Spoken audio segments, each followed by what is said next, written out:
আজ আমি তৈরি করব বিফ পিজা। বিফ পিজা তৈরি করার জন্য আমি ডোটা রেডি করে নিব প্রথমে। আর আমি আজকে পিজাটা বিলের মধ্যে বেক করব। এটা বল করা হয় নাই, কতবার বানিয়ে আগে তুলে নিয়েছিলাম, তাকে তুলি নেই এখনো। এখন এই হাঁড়িটা আমার এই কালারটা বেশি ভালো লাগছে।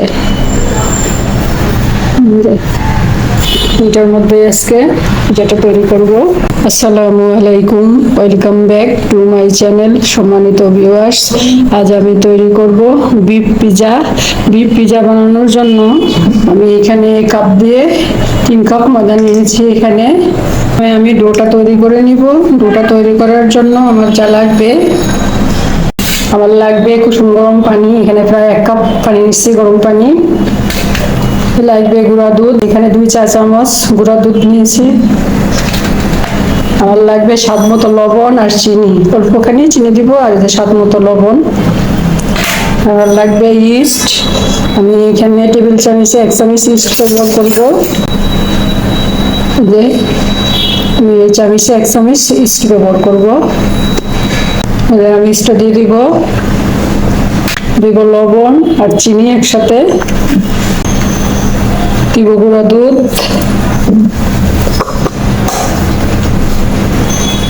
আমি একটু সয়াবিন তেল দিব, বেশি দিব না, 4 চামচে 2 চামচ পরিমাণ। আমি এখন উপকরণগুলো মিশিয়ে নিব।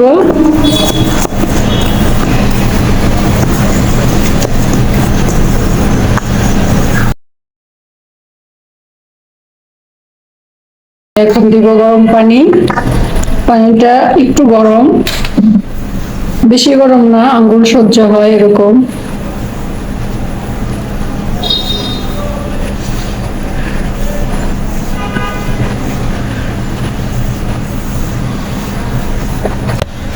পানিটা আমি আস্তে আস্তে দিব, তা নাহলে আমার ডোটা পাতলা হয়ে যেতে পারে। পানিটা আমি একটু বুঝে বুঝে দিব, একসাথে দিব না, তা না হলে আমার ডোটা আবার নরম হয়ে যেতে পারে বেশি।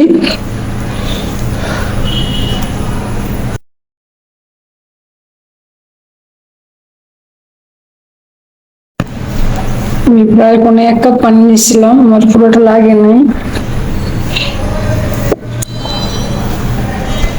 3 ভাগের 2 ভাগ পানি লাগলো, আর 1 ভাগ লাগে নাই।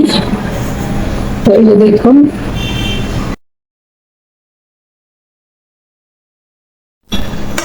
ওটা আমি রেখে দিব আধা ঘন্টার জন্য। ফিরে আসছি আধা ঘন্টা পর।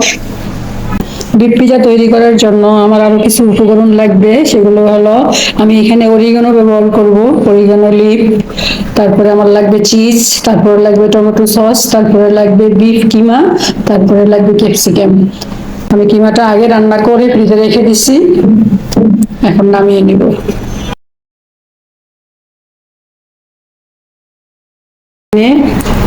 বিফ দিব, আমার কাছে গরুর মাংসের কিমা করা আছে, এই জন্য আমি আর আলাদা করে কোনো বস্তু ব্যবহার করব না। এই কিমাটাই আমি দিব পিজার মধ্যে।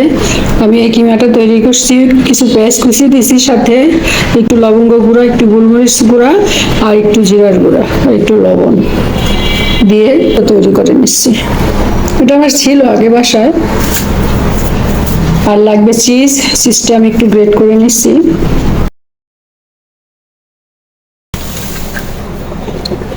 আর পিজার আসলে আসল উপকরণ হলো যে অরিগ্যানো।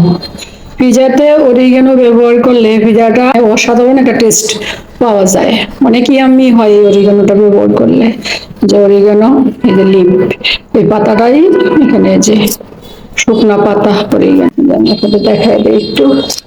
আমি যখন এই পিজা তৈরি করি, আমি অরিগ্যানোটা দেওয়ার চেষ্টা করি, আপনারা দেওয়ার চেষ্টা করবেন। খুবই সুন্দর সুঘ্রাণ এটার।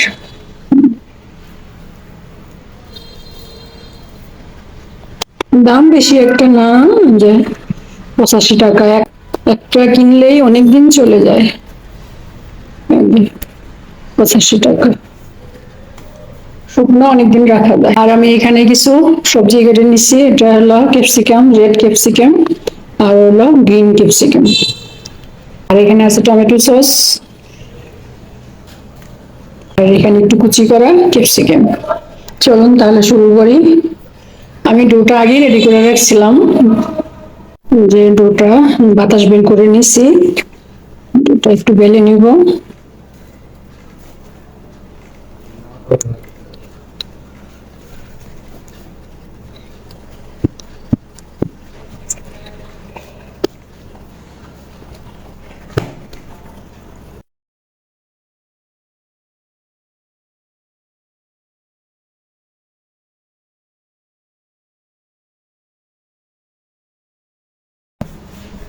আমার রুটি আসলে কখনোই গোল হয় না, গোল করতে পারি না।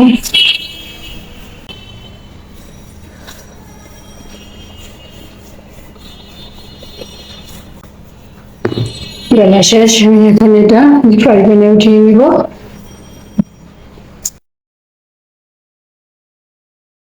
প্যানটার মধ্যে আমি একটু অয়েল ব্রাশ করে নিব।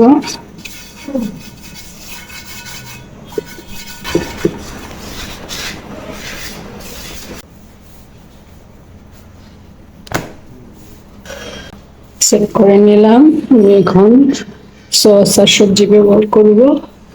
একটু কাঁটা চামচ দিয়ে আমি একটু করে নেব, আর সসটা ভিতরে ঢুকে সিদ্ধ হবে তাড়াতাড়ি।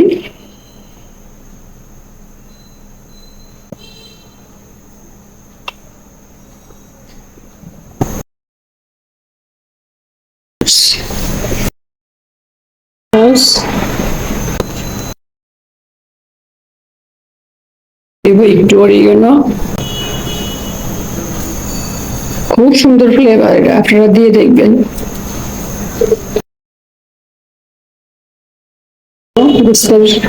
কিমাটা দিয়ে দিব।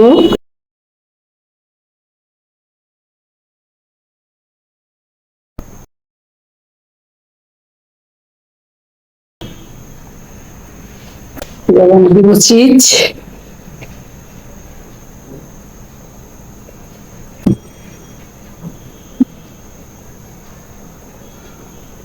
চিজ দেওয়া শেষ। এখন আমি দিব সবজিগুলি। আমি ক্যাপসিকাম গুলো দিয়ে দিব।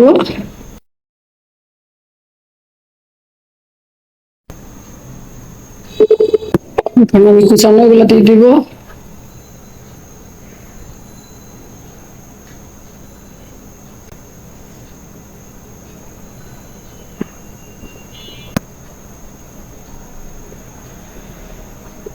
আমি এখন উপরে আর একটু অরিগানো দিয়ে দিব। দেখুন ভিউয়ার্স, আমি পিঠাটা রেডি করে নিলাম। আমি এখন চুলায় দিয়ে দিব। দেখুন ভিউয়ার্স, আমি পিঠাটা চুলায় দিয়ে দিলাম। বেক করার জন্য নিচে আমি আরেকটা তাওয়া দিয়ে দিলাম, তা না হলে আমি এটা সরাসরি দিলে আমার নিচেটা পুড়ে যেতে পারে। রেখে দিব। ফিরে আসছি 15 মিনিট পর।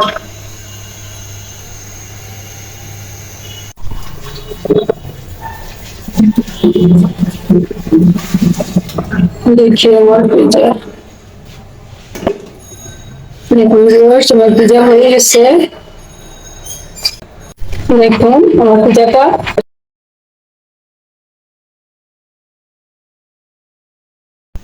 দেখুন ভিউয়ার্স, আমি পিজাটা নামিয়ে নিয়ে আসলাম, ফ্রাই প্যান থেকে প্লেটে ট্রান্সফার করলাম। আমি এখন এটা কাটবো।